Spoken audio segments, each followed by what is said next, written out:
Aspek ekonomi. Informatika memiliki nilai ekonomi karena dapat memenuhi kebutuhan masyarakat. Perkembangan teknologi memunculkan berbagai perusahaan perangkat keras seperti IBM, Hitachi, dan perangkat lunak. Nah, produk ini memberikan value baik bagi perusahaan maupun pengguna, seperti kemudahan berkomunikasi dan transaksi e-commerce. Selain itu, kemunculan startup seperti Gojek, Tokopedia juga mendorong ekonomi melalui inovasi dan solusi atas permasalahan masyarakat. Aspek hukum informatika menitikberatkan pada hak hukum produk sebagai kepemilikan individu atau kelompok tertentu. Artinya adalah dasar hukum kuat yang harus diperhatikan baik bagi pengembang maupun pengguna. Contohnya, pengguna tidak boleh sembarangan mendistribusikan produk informatika secara cuma-cuma. Dalam suatu produk informatika terdapat lisensi. Lisensi tersebut dibedakan menjadi beberapa jenis, yaitu sebagai berikut.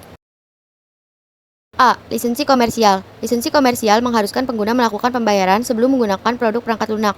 Lisensi komersial bersifat restriktif atau mengikat. Contoh, pengolahan gambar dan sistem operasi. B. Lisensi gratis atau freeware. Perangkat lunak berlisensi freeware disediakan secara gratis dan dapat diunduh serta install tanpa adanya pungutan biaya. Meski gratis, bukan berarti tidak ada batasan yang diatur dalam lisensinya. C. Lisensi open source. Lisensi open source atau sumber terbuka artinya mengizinkan pengguna untuk menggunakan, melihat, mengubah, dan mendistribusikan kode sumber program yang digunakan untuk membuat perangkat lunak tersebut.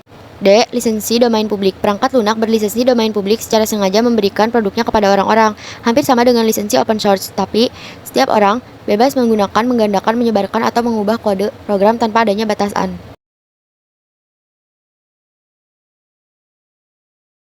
Informatika masa depan. Informatika berperan penting dalam mendukung Sustainable Development Goals atau biasa disingkat dengan SDG, yaitu program pembangunan berkelanjutan dari PBB dengan 17 tujuan dan 169 target yang harus dicapai pada tahun 2030. SDG merupakan kelanjutan dari MDG yang telah berakhir pada tahun 2015. Di era sekarang kita juga memasuki Society 5.0, yaitu konsep masyarakat berbasis teknologi namun tetap berpusat pada manusia. Tujuannya adalah menyelesaikan masalah sosial melalui inovasi dari revolusi industri 4.0.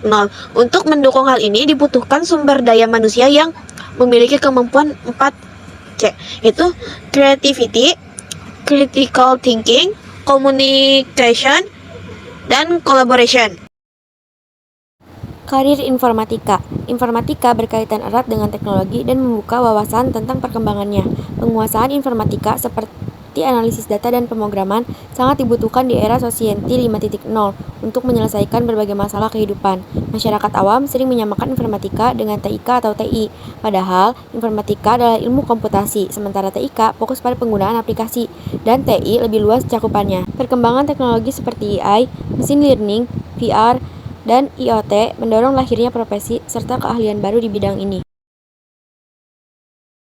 Karir di bidang informatika. Frau Venter Denning, penelitian terkemukaan di bidang informatika menyatakan bahwa suatu profesi harus memiliki 4 ciri yang khas sebagai berikut. Pertama, ada fokus pada kebutuhan manusia terhadap komputas dan komunitas yang efektif seiring perkembangan teknologi.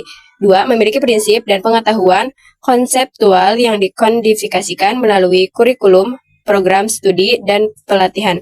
Ketiga, metodifikasi kumpulan praktek yang juga meliputi kompeti. Hal ini salah satunya diwujudkan dan diakui melalui sertifikasi kompetensi profesional.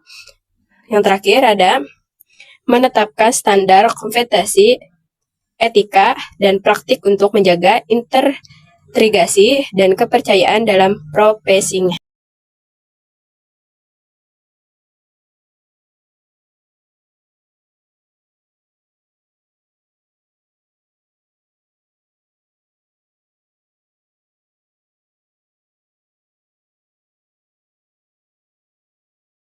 Studi lanjut bidang informatika. Informatika berkembang pesat dan berpengaruh di berbagai bidang. Kolaborasi dengan ilmu lain melahirkan cabang baru seperti informatika kesehatan atau health informatik, menggunakan teknologi untuk meningkatkan layanan kesehatan. Bioinformatika menggabungkan informatika dengan biologi dan genetika. Terdapat 5 pilar dasar dalam mempelajari informatika. Yang pertama, sistem komputer. Yang kedua, jaringan komputer dan internet. Yang ketiga, analisis data. Yang keempat, algoritma dan pemrograman. Yang kelima, teknologi informasi dan komunikasi atau TIK dan dampaknya terhadap manusia. Selain itu, terdapat dua asosiasi terbesar berkaitan dengan informatika, yaitu ACM atau Association of Computing Machinery. Organisasi internasional di bidang informatika menyusun kurikulum pembelajaran dan standar profesi. Dan IEEE atau Institute of Electrical and Electronic Engineer, awalnya organisasi elektro, tapi kini juga merumuskan kurikulum informatika. Selanjutnya adalah 5 disiplin ilmu komputasi yang paling besar berdasarkan Computing Curricula tahun 2005. Yang pertama, Computer Engineering atau teknik komputer, mempelajari perancangan dan membuat perangkat keras atau hardware dan perangkat lunak atau software, fokus pada sistem berbasis komputer dan komunikasi antara perangkat keras dan lunak. Kedua, Computer Science atau ilmu komputer, mempelajari teori, algoritma, dan pemrograman, fokus pada pengembangan AI, robotika, computer vision, dan bioinformatika. Yang ketiga, Information System atau sistem informasi, mempelajari integrasi teknologi informasi untuk menunjang proses bisnis dan organisasi, fokus pada efisiensi, efektivitas, dan pengelolaan informasi. Yang keempat, Information Technology atau teknologi informasi, fokus pada penerapan teknologi untuk memenuhi kebutuhan organisasi. Yang terakhir, Software Engineering atau rekayasa perangkat lunak, tidak disebutkan secara eksplisit dalam pernyataan, tetapi merupakan salah satu disiplin ilmu komputasi yang penting. Poin C. Belajar informatika dan sertifikasi keahlian. Belajar informatika tidak selalu harus melalui jalur pendidikan tinggi. Saat ini banyak pengetahuan dan keterampilan informatika yang bisa diperoleh melalui workshop, pelatihan, atau seminar. Artinya siapapun bisa mulai belajar asal memiliki rasa ingin tahu dan semangat yang tinggi. Namun dalam dunia kerja tidak cukup hanya memiliki kemampuan, dibutuhkan juga pengakuan resmi atas keahlian yang dimiliki. Salah satunya melalui sertifikasi. Sertifikasi adalah dokumen resmi yang menyatakan seseorang telah memenuhi standar kompetensi tertentu yang ditetapkan oleh lembaga, perusahaan, atau organisasi profesional. Sertifikasi biasanya diperoleh setelah mengikuti pelatihan dan lulus ujian. Sertifikasi ini bisa menjadi nilai tambah saat melamar pekerjaan karena perusahaan akan lebih percaya terhadap kemampuan yang sudah diakui secara resmi. Bahkan pekerja bersertifikat seringkali mendapatkan upah yang lebih tinggi dibandingkan mereka yang belum memiliki sertifikat. Berbagai perusahaan besar di bidang teknologi menawarkan sertifikasi sesuai bidang yang mereka masing-masing. Microsoft misalnya menyediakan sertifikasi untuk produk seperti Microsoft Office, SQL Server, Azure, hingga keahlian profesional seperti data engineer. Mereka juga memberi gelar Microsoft Most Valuable Professional bagi yang berprestasi tinggi. Google memiliki sertifikasi untuk penggunaan G Suite, Android Development, dan Google Cloud Platform, serta gelar Google Developer Expert bagi profesional unggulan. Oracle menawarkan sertifikasi untuk bahasa pemrograman Java seperti OCJP dan SCJP.